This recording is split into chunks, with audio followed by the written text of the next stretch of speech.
అందరికీ నమస్కారము. నా పేరు లక్ష్మి.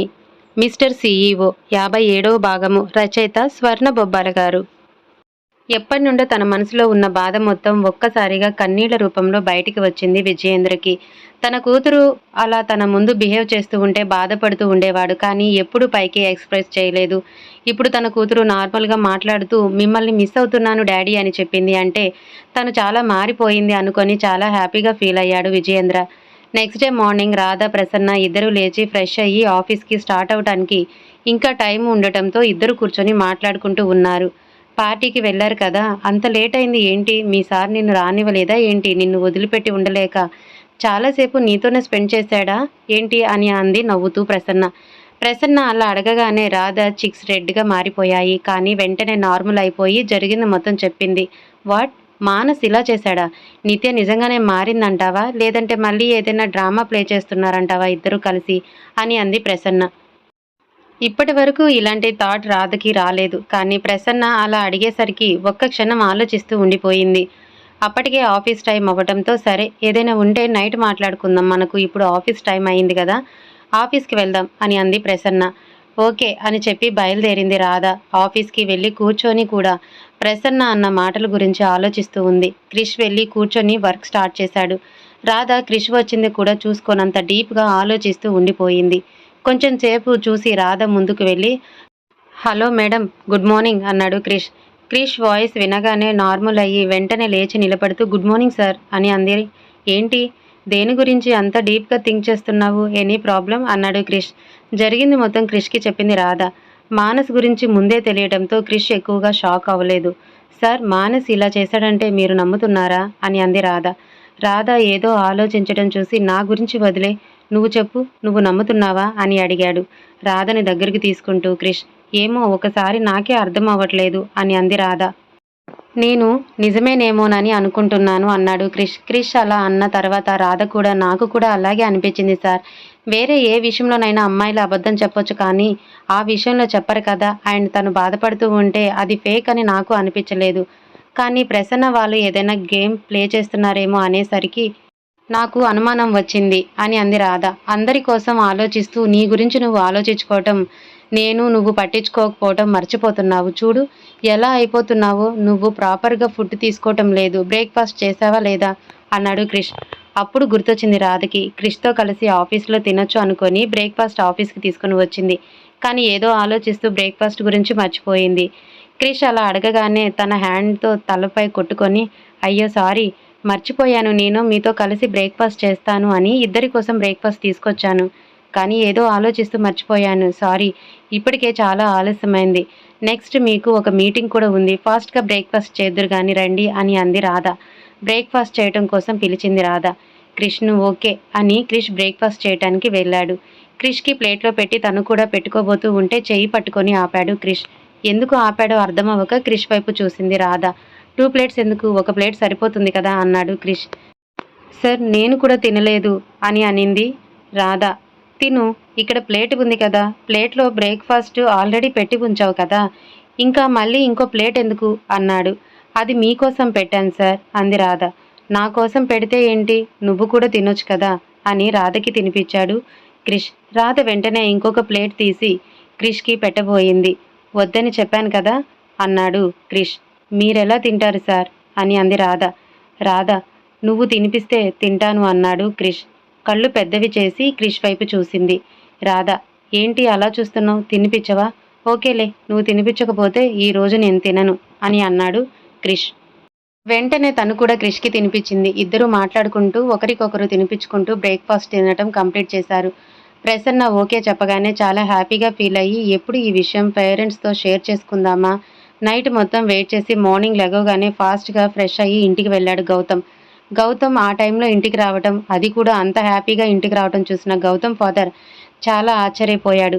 ఎప్పుడు రమ్మన్నా కూడా రావటం లేదు, అలాంటిది ఇంత ఎర్లీ మార్నింగ్ వచ్చాడు అనుకొని తన వైఫ్‌ని పిలిచాడు. చాలా ఎక్సైట్ అయిపోయి పిలవటంతో ఏం జరిగిందో అని కంగారు పడుతూ హాల్లోకి వచ్చి చూసింది గౌతమ్ మదర్. గౌతమ్‌ని చూసి చాలా హ్యాపీగా ఫీల్ అయ్యింది. రా కన్నా, అక్కడే ఆగిపోయావే ఏంటి అని దగ్గరకు తీసుకొని ఎన్ని రోజుల తర్వాత గుర్తొచ్చామా నీకు? నీ వర్కే ఇంపార్టెంట్ అయిపోతే ఇక్కడ ఉండి కూడా చూసుకోవచ్చు కదా, ప్లీజ్ రా, మమ్మల్ని వదిలి వెళ్ళకు, ఇక్కడే ఉండు అని రిక్వెస్ట్ చేసింది గౌతమ్ మదర్. గౌతమ్ వాళ్ళ డాడీ వైపు చూసి, నేను మీతో ఒక విషయం చెప్పాలి అని వచ్చాను అంటాడు. ఏంటి అన్నట్లుగా చూశారు ఇద్దరు. నేను ఒక అమ్మాయిని ప్రేమిస్తున్నాను, ఆ అమ్మాయిని పెళ్లి చేసుకోవాలని అనుకుంటున్నాను అని అంటాడు. ఆ అమ్మాయికి తెలుసా ఈ విషయం? అమ్మాయి ఒప్పుకుందా అని అడిగాడు గౌతమ్ ఫాదర్. అమ్మాయి ఏమందో తెలుసా డాడీ? మీ పేరెంట్స్ ఒప్పుకొని నేను వాళ్ళతో ఉండటం వాళ్ళకి ఇష్టమైతేనే నేను పెళ్లి చేసుకుంటాను అని చెప్పింది అని అన్నాడు గౌతమ్. చాలా హ్యాపీగా ఫీల్ అయ్యాడు గౌతమ్ ఫాదర్. కానీ తను అనాథ, తనకు ఎవరూ లేరు అని చెప్పాడు గౌతమ్. ఇప్పటి వరకు ఎవరూ లేకపోతే ఏంటి, తను నిన్ను పెళ్లి చేసుకుంటే తను మన అమ్మాయి, మనందరం తనకి తోడుగా ఉంటాం కదా అన్నాడు Gautam father. Thank you daddy, మీరు యాక్సెప్ట్ చేస్తారని అస్సలు అనుకోలేదు, నాకు చాలా హ్యాపీగా ఉంది అన్నాడు గౌతమ్. జీవితాంతం తనతో కలిసి ఉండాల్సింది నువ్వు, అలాంటిది నీకు ఇష్టం లేని పెళ్లి చేస్తే నువ్వు అమ్మాయితో ఎలా కలిసి ఉంటావు నాన్న? నీకు అమ్మాయి నచ్చితే ఆ అమ్మాయినే చేసుకో, మాకు ఎలాంటి ప్రాబ్లం లేదు. తను అందరితో కలిసి ఉండాలి అనుకుంటుంది అంటే తను ఎంత మంచిదో అర్థమయ్యింది.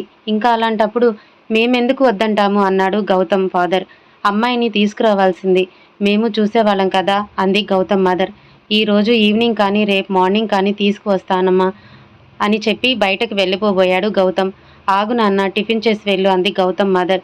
సరే అని బ్రేక్ఫాస్ట్ చేయటానికి వెళ్ళాడు గౌతమ్. అప్పటికే మేట్ అన్నీ తెచ్చి డైనింగ్ టేబుల్పై పెట్టడంతో గౌతమ్ మదర్ గౌతమ్కి టిఫిన్ పెట్టింది. మీరు కూడా తినండి అన్నాడు గౌతమ్.